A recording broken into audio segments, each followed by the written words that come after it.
اعوذ باللہ من الشیطان الرجیم بسم اللہ الرحمن الرحیم۔ سورہ شعراء آیت نمبر 105۔ سورہ شعراء کل کے درس میں حضرت ابراہیم علیہ السلام کا واقعہ ذکر تھا کہ حضرت ابراہیم علیہ السلام نے اپنی قوم سے، اپنے وارث سے خطاب میں ان سے اللہ تعالیٰ کا تعارف یہ کروایا کہ اللہ وہ ذات ہے جس نے ہم سب کو پیدا کیا، مجھے پیدا کیا۔ اللہ رہنمائی، ہدایت وہی مجھے دیتا ہے۔ اللہ وہ ذات ہے جو کھلاتا پلاتا بھی وہی ہے، جب میں بیمار ہوتا ہوں شفا بھی اللہ ہی دیتا ہے۔ اللہ وہ ذات ہے جو مجھے موت دے گا اور پھر اس کے بعد دوبارہ زندہ کرے گا۔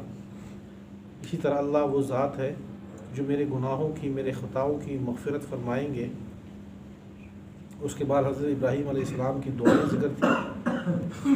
آج کے درس میں ان دو چھوٹے رکوع میں حضرت نوح علیہ السلام کا واقعہ اور حضرت ہود علیہ السلام کا واقعہ ذکر ہے۔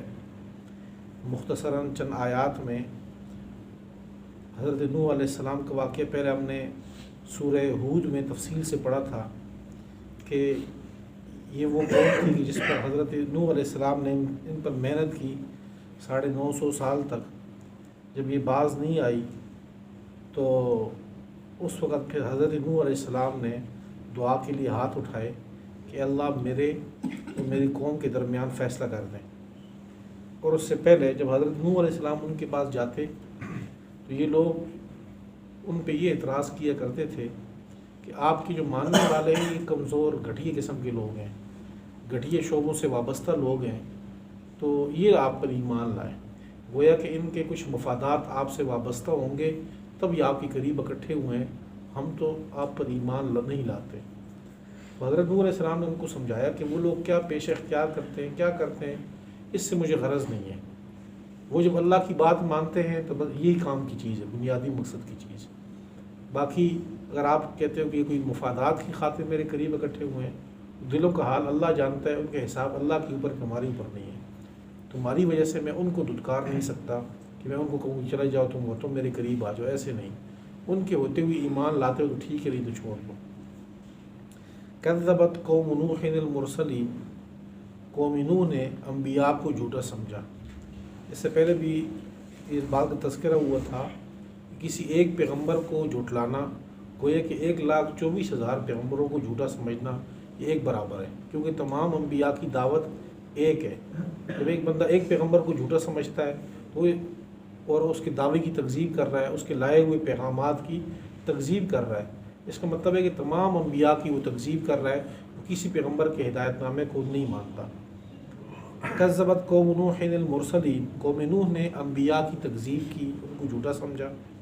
اذ قال لهم اخوهم نوح، جب ان کے بھائی نوح نے ان سے یہ کہا تھا الا تتقون، تم بچتے کیوں نہیں ہو، یعنی شرک سے تم لوگ باز کیوں نہیں آتے۔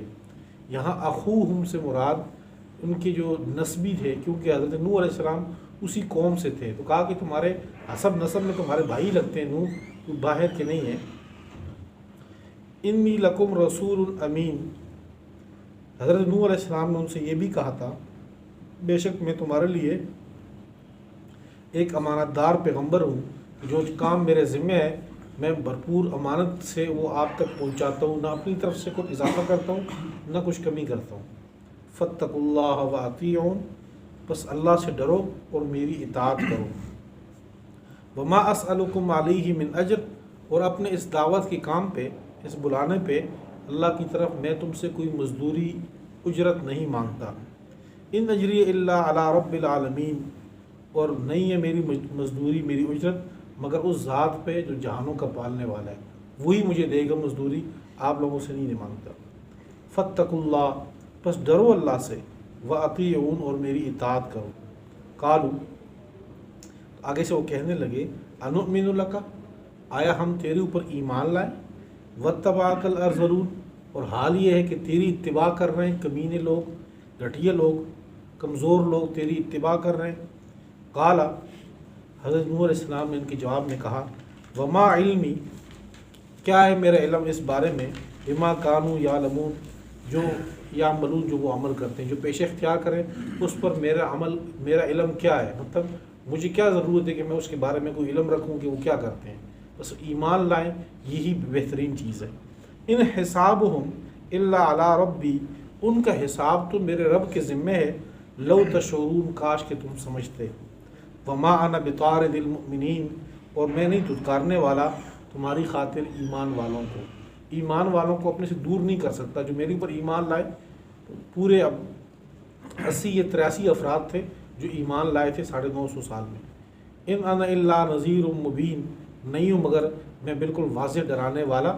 قالو تو قوم کہنے لگی کہ لئن لم تنتہی یا نوح اے نوح اگر تو باز نہیں آیا، اگر تو اپنے اس توحید کے واز سے باز نہیں آیا، لتکونن من المرجومین تجھے ہم پتھروں سے مار دیں گے، پتھر مار کے رجم کر دیں گے، پتھروں سے تجھے ہلاک کر دیں گے مار کے۔ قال ربی حضرت نوح علیہ السلام نے کہا اے میرے رب ان قومی کذبون میری قوم مسلسل مجھے جھوٹا سمجھ رہی ہے، فافتح بینی و بینہم فتحا میرے اور ان کے درمیان مضبوط فیصلہ فرما دے، ونجنی ومن معی من المؤمنین مجھے نجات دے اور میرے ساتھ جو ایمان والے ہیں ان کو نجات عطا فرما۔ فانجیناہ بس ہم نے ان کو نجات دی، ومن معہ اور جو ان کے ساتھ تھے ایمان والے، فی الفلک المشحون بھری ہوئی کشتی میں، ثم اغرقنا بعد الباقین اس کے بعد ہم نے بقایا سب کو غرق کر دیا۔ ان فی ذلک لآیہ بے شک اس واقعے میں بہت بڑی نشانی ہے، وما کان اکثرهم مؤمنین لیکن اکثر ان کے لوگ ایمان لانے والے نہیں۔ وَإِنَّ رَبَّكَ اور بے شک تیرا رب لَهُوَ الْعَزِيزُ الرَّحِيمُ بے شک وہی غالب اور نہایت رحم کرنے والا۔ کذبت عاد المرسلین دوسرا واقعہ قوم نوح کے بعد حضرت ہود علیہ السلام کا قوم عاد کا تھا۔ قوم عاد کے بارے میں سورہ ہود کے اندر پوری صورت ہی ان کے نام سے موسوم ہوئی تھی اور جا بجا قرآن پاک میں ان کا واقعہ آتا رہتا ہے۔ یہ وہ قوم ہے کہ جس کی خود تعریف اللہ جل شانہ نے فرمائی تھی سورہ فجر کے اندر 30ویں سپارے میں، التی لم یخلق مثلها فی البلاد۔ اللہ فرماتے ہیں کہ اس جیسے لوگ تو ہم نے کبھی پیدا ہی نہیں کیے، نہ پہلے پیدا کیے نہ بعد میں اس جیسے لوگ کبھی آئے۔ اتنے بڑے بڑے قداور لوگ، اتنی بڑی قوت والے لوگ، پاور والے لوگ، اس جیسے لوگ ہم نے کبھی پیدا ہی نہیں کیے تھے قوت میں، قد میں۔ تو حضرت ہود علیہ السلام ان کی طرف بھیجے گئے اور ان کو کہا گیا کہ جی آپ لوگ اس شرک سے باز آ جاؤ، ان جو غلط حرکت ہے ان سے باز آ جاؤ۔ تو یہ شرک سے جب باز نہیں آئے اور اپنے پیغمبر کو جب مسلسل جھوٹا سمجھتے رہے اور ان کو جب حضرت ہود علیہ السلام سمجھاتے رہے کہ ایسے نہ ہو عذاب آ جائے، تو وہ کہنے لگے کہ جو ہماری حرکتیں ہیں، جو کام ہم کر رہے ہیں، ہم سے پہلے لوگ بھی یہی کام کرتے رہے، کبھی عذاب نہیں آیا تو ہم پر بھی نہیں آئے گا عذاب کوئی۔ عذاب کی جو باتیں آپ کر رہے ہو سارے فضول باتیں آپ کی۔ پھر جب اللہ کا عذاب آیا، جتنی اللہ تعالیٰ نے ان کو پاور دی تھی اتنی اللہ تعالیٰ نے سب سے کمزور چیز بھیجی، یعنی ہوا بھیج دی اس کے اوپر۔ سخرھا علیہم 7 لیال و8 ایام سورہ حاقہ 29ویں سپارے میں اللہ ان کا تذکرہ فرماتے ہیں کہ ہم نے 7 راتیں اور 8 دن مسلسل ان کے اوپر ہوا چلائی۔ اتنی تیز ہوا جب ان کے اوپر بھیجی کہ ان کو اٹھا اٹھا کے مارا ہے اس نے، پٹک پٹک کے زمین کے اوپر مارا اور پہاڑوں سے ان کو ٹکرایا۔ اور اللہ فرماتے ہیں کہ سخرھا علیہم 7 لیال و8 ایام حسوما فتری القوم فیہا صرعی کأنہم اعجاز نخل خاویہ۔ اگلے دن یہ جب ہوا جب بند ہوئی، جب یہ ایسے پڑے ہوئے تھے جسے کھجور کے تنے کسی نے کاٹ کے زمین میں پھینک دیا ہو، تو اللہ تعالیٰ نے اس طرح کا عذاب ان پہ بھیجا تھا۔ کذبت عاد المرسلین تحقیق عادیوں نے پیغمبروں کو جھوٹا سمجھا، ان کو جھٹلایا۔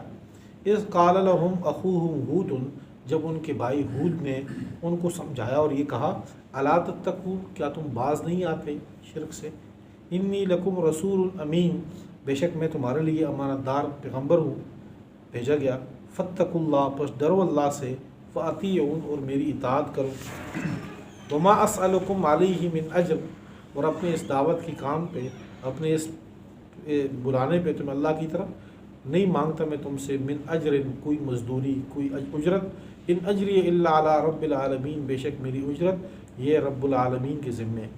اتبنون بکل ریع آیۃ تعبثون. شرک کے علاوہ دوسرا کام اس قوم کا یہ تھا کہ ہر اونچی ٹیلے پہ یہ لوگ اونچی جگہ پہ کوئی یادگار تعمیر کرتے تھے. جس طرح ہمارے ہاں چوک کے اندر کسی چوک میں گھوڑا بنا دیتے ہیں, کسی میں کیا بنا دیتے ہیں, تو یہ بھی ایسی قوم تھی کہ ہر بڑی جگہ پہ کوئی وہاں پر نشانی سی بناتے, کوئی مینارہ سا کوئی چیز کھڑی کر دیتے. تو حضرت ہود علیہ السلام کہتے ہیں کہ کیا تم فضول حرکتیں کرتے ہو. اتبنون بکل ریع, آیا تم بنیاد آج تم بناتے ہو بکل ریع, ری کہتے ہیں اونچی جگہ, ہر اونچی جگہ پہ آیتن کوئی نشانی کوئی یادگار آپ تعمیر کرتے ہو. تعبثون ایک فضول حرکتیں کرتے ہو اس پہ. وتتخذون مصانع, اور تم گھر اونچے اونچے گھر بناتے ہو. لعلکم تخلدون, شاید کہ تم ہمیشہ رہو گے. گھروں کی تمہاری تعمیریں ایسی ہیں گویا کہ تم گھر ایسے تم بنا رہے ہو کہ شاید تم ہمیشہ رہو گے. ہزاروں سال ان کے گزر چکے ہیں اور اب بھی اس قوم کے اثرات ملتے ہیں. جو ان کی تعمیر شدہ گھر ہیں وہ اب بھی ملتے ہیں. ان کی کہ لوگ چلے گئے ہیں, ختم ہو گئے ہیں, لیکن ان کے گھر ملتے ہیں. تو یہی حضرت ہود علیہ السلام نے کہا کہ تم اتنے پکے گھر بنا رہے ہو کہ شاید تمہارا ارادہ ہی نہیں ہے موت کا, کہ تم ہمیشہ ہی رہو گے اس میں. وَإِذَا بَطَشْتُمْ, ایک اور حرکت ان کی کہ وَإِذَا بَطَشْتُمْ جَبَّارِينَ, تمہارے تکبر کا یہ عالم ہے کہ جب تم کسی غریب کو پکڑتے ہو تو وہ سختی سے پکڑتے ہو. تمہاری پکڑ, تمہاری گرفت ان کے اوپر, تمہارا حملہ, تمہارا سزا دینے کا انداز بڑا سخت ہوتا ہے. جب کوئی غریب بندہ پکڑا جاتا ہے تو اس کے اوپر آپ لوگ سختیاں کرتے ہو. یہ آج بھی ایسی صورتحال ہے کہ جب امیر آدمی کسی کی گرفت میں آ جائے تو اس کے نکلنے کے راستہ آسان ہوتا ہے. ہمارے عمومی مزاج رویہ یہی ہے کہ پولیس کسی غریب کا طرز عمل کسی امیر کے ساتھ, دونوں میں زمین آسمان کا فرق ہو جاتا ہے. وَإِذَا بَطَشْتُمْ, جب تم پکڑتے ہو, بطشتم جبارین, تو پکڑتے ہو انتہائی سخت انہی غریبوں کو, یا تم ان پر حملہ کرتے ہو یا تم ان کو سزا دیتے ہو. فاتقوا اللہ, بس ڈرو اللہ سے. وَأَطِیعُونَ, اور میری اطاعت کرو. وَاتَّقُوا الَّذِی, ڈرو اس ذات سے. أَمَدَّکُم بِمَا تَعْلَمُونَ, جس نے تمہاری امداد کی ہے ان چیزوں کے ذریعے. بِمَا تَعْلَمُونَ, جن کو تم جانتے ہو, جتنی تمہیں پاور دی ہے, قوت دی ہے, تمہیں اولاد دی ہے, نعمتیں دی ہیں, مال دولت کی فراوانی دی ہے, نعمتوں کی, سب تم جانتے ہو, یہ ساری اس اللہ نے دی ہے, تو اس اللہ سے ڈرو. امدکم بانعام وبنین, تمہاری امداد کی ہے, تمہاری قوت میں اضافہ کیا. بانعام, جانوروں کے ساتھ, وبنین, اور بیٹوں کے ساتھ, وجنات وعیون, اور باغات کے ذریعے, وعیون, اور چشمے, باغات, چشمے, بیٹے, ساری جانور, ہر قسم کی فراوانی کر دی.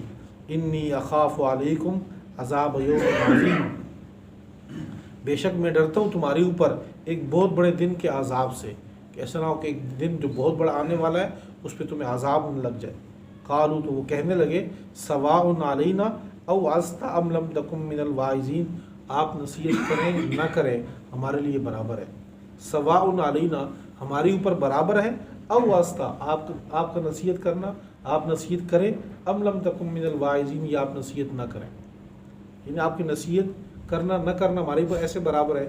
ہم نے ایمان لانا نہیں ہے, فضول کی آپ بات کر رہے ہیں. ان ھذا الا خلق الاولین, یہ جو ہمارے کرتوت ہیں, ہمارے جو کام ہیں, یہ نہیں ہے الا خلق الاولین, مگر پرانے لوگوں کی عادت ہے. جس طرح ہمارے سابقہ لوگ گزر رہے تھے, ہم لوگ بھی وہی کام کر رہے ہیں. نہ ان پہ عذاب آیا نہ ہم پر آئے گا عذاب. وما نحن بمعذبین, اور نہیں ہے ہم پر کہ آپ عذاب شدہ, یعنی ہم پر عذاب نہیں آئے گا. فکذبوہ, پر یہ قوم حضرت ہود کو مسلسل جھوٹا سمجھتی رہی. فاہلکناہم, بس ہم نے ان کو ہلاک کیا. یہاں تو مختصراً ہے, باقی جگہوں پہ تفصیل ہے کہ ان کی ہلاکت کیسی ہوئی تھی. ان فی ذالک لآیہ, بے شک اس قوم کی عذاب میں, بے شک اس واقعے میں نشانی ہے بہت بڑی. وما کان اکثرہم مؤمنین, لیکن اکثر ان کے لوگ ایمان نہیں لاتے جو موجودہ لوگ سن رہے ہیں. وَإِنَّ رَبَّكَ لَهُوَ الْعَزِيزُ الرَّحِيمُ, اور بے شک تیرا رب ہی غالب ہے, الرحیم, نہایت رحم کرنے والا.